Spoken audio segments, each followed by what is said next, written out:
Eu acho que pode ser um problema se ficar numa água suja de, sabe, xingar, você é um babaca, não sei o que, sabe? Se você... Mas isso não é falar o que pensa, né? Exato. Isso aí é... Antagonizar o cara à toa. Isso é agressividade, isso aí não é expressão, né? Mas tá rolando, né? Sim, rola muita... Hoje em dia, vamos entrar na parada da polarização, né? Rola dois times, né? E aí um time tem que destruir o outro. Na verdade, tem 3 times. Tem 2 times que se identificam e tem o time de anônimos que não se vê como um time. Esse só toma no cu. E aí os outros caras ficam brigando, eles também só tomam no cu. Mas os anônimos ajudam a botar fogo no meio da confusão. Claro, né? claro. Eles são os caras que ficam ali atiçando tal, e retuitando, espalhando. Ficam conversando, é a sociedade. Agora, vocês não acham que isso está perdendo a força? Eu acho que isso está se tornando cada vez mais forte, para ser sincero. Mais forte? Eu espero que passe essa onda, mas... A gente percebe aqui por exemplo, no nosso programa mesmo, a gente passou bastante tempo tendo dificuldade em conseguir acessar um outro lado. Porque assim, as pessoas veem a gente como bolsominions, inclusive, sendo que eu nem... Você tá brincando? Pois é. Mas então dá licença que eu vou embora. Porra, mas cara, eu iria embora também, tá ligado? Não, mas isso daí, eu acho que essa história do preto no branco é péssimo, né? Pois é, porque assim, eu nem... Não tem nada a ver. Pra mim, pra ser sincero, quando eu vejo políticos assim, pra mim eu só vejo safado. Eu não sou fã de nenhum deles. Inclusive, uma coisa que em 2017 eu fiz um vídeo, na época eu fazia vídeos de videogame, umas opiniões de vez em quando. E aí eu fiz um vídeo falando que a thumbnail era o Bolsonaro que assim, fazendo assim. E aí eu falando, cara, vocês têm certeza que vocês acreditam mesmo que esse cara aqui ele é limpo? O cara tá 30 anos de deputado aí, porra.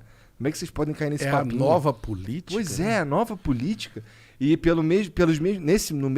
nesse vídeo, pelo mesmo argumento, eu fui chamado tanto de bolsominion quanto de petista. Mas por que vocês acham, então, que a polarização está vencendo? Porque nas últimas eleições, a Val do Açaí, por exemplo, imagina, uma vereadora de Angra, apoiada pelo presidente, não se elegeu, cara.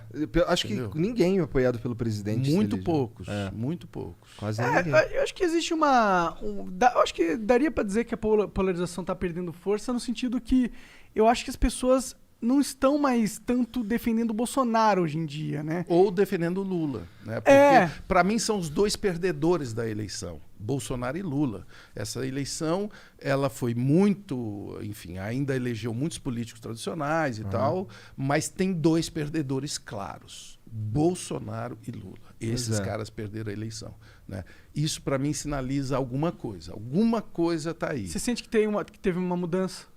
A mudança, para mim, significa saco cheio. Você acha que o povo cansou da polarização?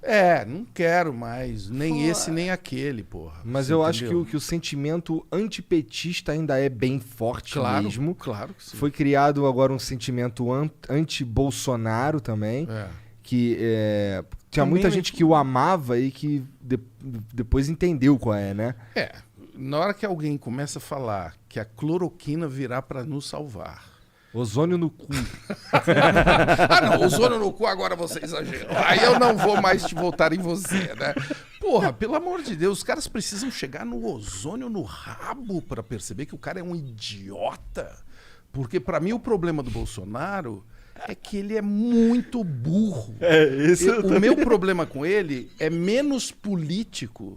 E mais tático mesmo. E mais de inteligência. É um cara que não tem nenhuma inteligência. É um cara muito burro. Mas ele tem a tática. Porque ele tá, como você disse, há 30 anos lá só na maciota, rachadinha pra cá, rachadinha pra lá. Uns troços pequenos, tudo pequenininho. Um negócio assim muito michuruca. Por isso que não é considerado corrupto pelos seguidores dele, mas pra mim corrupção, 89 mil é corrupção. Pra caralho, pô. Não é? 89 mil? Sim. Ou vocês já estão muito qualquer... Não, pelo amor de Deus, cara. Tá mal. R$2 é corrupção. É só de falar, só de mostrar que o cara tem na índole dele esquemas, já pra mim quebra toda a percepção do caráter cara, que você poderia ter. Já que a gente tá falando de Bolsonaro, antes de tudo, antes dos 89 mil aparecer, não sei o quê, antes dele ser presidente, lembra de uma entrevista que ele deu falando sobre o dinheiro do apartamento funcional, que ele recebia, mas não morava, não sei o quê. E aí, não, esse dinheiro aí eu uso pra comer gente. Porra, aí tá legal. Aí vamos dizer que não seja crime constitucionalmente falando. Por exemplo, não tá na lei que é um crime. Mas, pô, não é imoral? Não tá errado de qualquer forma? Claro que tá errado. Pois é, foda-se que não é crime. Foda-se que assim, isso não é por isso que eu vou ser preso. Mas, porra, ética, e a moral da ética, moral, você entendeu? É aquilo Acho que o Bolsonaro deu uma sorte muito grande. Porque com a mídia social e com a proliferação de milhares e milhares de referências, o fator que ficou mais importante na pessoa pública virou autenticidade.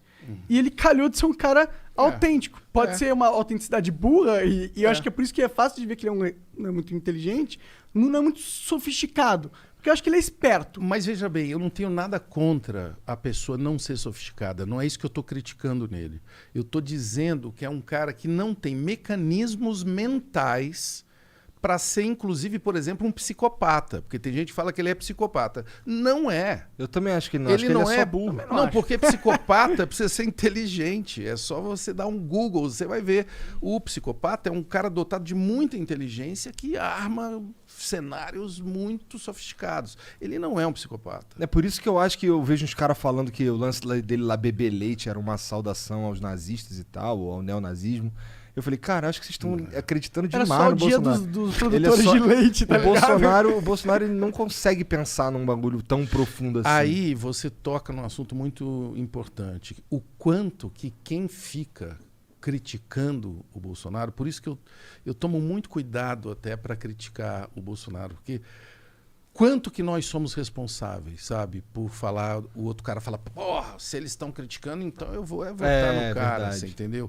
O quanto que aquele chiqueirinho que ele fez ali no Alvorada, que ele falava com a imprensa, e a imprensa inteira ficava lá com os microfones para ele, eu acho aquilo foi um erro tremendo da imprensa de ter dado tanto palanque para ele. E são queridos amigos da imprensa com quem eu já conversei sobre isso. Lá no Provoca eu conversei sobre isso com a Patrícia, que é uma jornalista da Folha super premiada e que denunciou, inclusive, todo o esquema de WhatsApp daquela eleição e tudo mais, que tem um livro maravilhoso que chama Máquina do Ódio, né? Patrícia Campos Melo.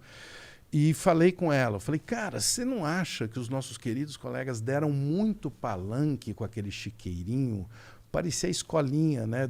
Eu nem vou falar da escolinha, parecia um programa de humor de muita, né, bizarro, onde tinha uma claque, ele falando aquelas merdas e uma claque, mito. E a imprensa brasileira sendo humilhada ali, cara. Isso é verdade, né? Entendeu? Você não acha que isso serviu também? Tanto que agora eu acho que foi uma avidez, cortaram esse palco dele. Uma avidez, assim, meio demais de tentar mostrar para a sociedade o quão incapaz ele é. Só que o que acontece?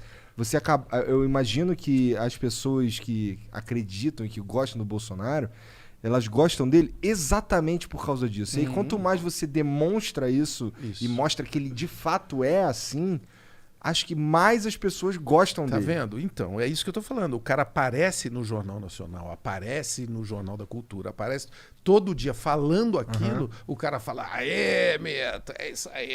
O cara foi pro Jornal Nacional lá mostrar o piruzinho do carinha e todo mundo ficou puto porque ele pegou o livro, não sei o quê. Sendo que, assim, quem gosta do Bolsonaro gosta exatamente daquilo ali. Então, é a lacração dele. É um perigo essa porra de fato. Qualidade. Eu acho que a mídia teve um trabalho ruim também em justamente criticar, antes até ele de se tornar presidente, né? Porque muitas vezes as críticas elas não eram críticas que faziam sentido mesmo, tá ligado? Eram críticas que, tipo, eu não lembro exatamente o que eles ficavam falando focando. do bagulho da mamadeira de piroca, do kit gay, blá, blá, blá. Essas paradas ficavam focando nisso, tipo, o eleitor do Bolsonaro, o brasileiro médio, não tá nem aí pra isso, tá ligado? Se o Bolsonaro faz o kit gay, mas ao mesmo tempo ele fala que vai acabar com o sistema oligárquico que tá aí, tá ligado? A galera vai comprar, foda-se que ele fala kit gay. Pelo menos ele vai ser o cara que vai revolucionar, ele vai jogar o negócio. Mas eu acho que teve uma galera que aprendeu com isso, eu acho que teve uma galera que percebeu, talvez, pelo menos uma das... Posso estar enganado, mas eu acho que... Beleza, vamos lá. Eu sou a Luciana Gimenez, tô levando o Bolsonaro lá pra fazer ele de palhaço. e vamos falar desse lance do kit gay, mas o objetivo é fazer o Bolsonaro de palhaço. Se a gente tivesse usado o lance do kit gay para levantar uma discussão real e não apenas fazer o cara de palhaço, tipo, você é muito burro, eu não vou nem te dar ideia, entendeu? Porque tu não consegue entender algo tão básico quanto, sei lá, que homofobia é escroto.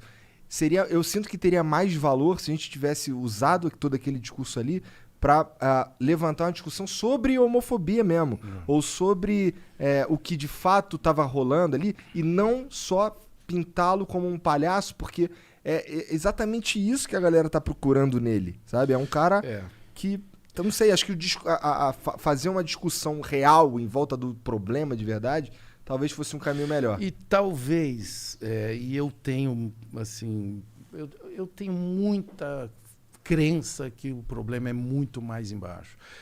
Não adianta querer mudar quem está no poder. Você tem que mudar quem vota. Exatamente. E aí é um caminho muito longo. Sim. Sabe? Então, eu lembro que no CQC, por exemplo, o pessoal chegou a falar que não, o CQC que elegeu o Bolsonaro. Preparou essa plataforma. Eu não concordo com essa ideia. Bolsonaro. Não, mas assim, eu discordo. Ele apareceu ou não apareceu no CQC? Bom, ele apareceu e muita gente, né? Não só ele. Porque o CQC, eu acho que tem um mérito ali que nós revelamos o baixo clero. Ele nunca aparecia na televisão, o Baixo Clero, né? O Baixo Clero nunca era entrevistado. Então o Brasil achava que Brasília eram aqueles caras bonitinhos do PSDB, do PT, né? Que querem Gravatadão, todo querem o bem do Brasil. Aqueles 15 caras ali, o resto... Aqueles caras que apareciam no jornal, editados e tal. O CQC botou eles sem edição. Botou aquela brutalidade. Eu lembro que nós fizemos uma vez um vídeo no programa que era uma campanha para incluir 1 litro de cachaça na cesta básica. E mostramos que dá para conseguir. A gente botamos umas meninas, todas assim, chegando nos deputados, eles assinavam, entendeu? E mostramos, revelamos como que funcionava aquele intestino do Brasil. Né? O CQC ele foi bem revolucionário na época, né? Até hoje... O intestino do Brasil dá para interpretar de várias vezes, de várias maneiras.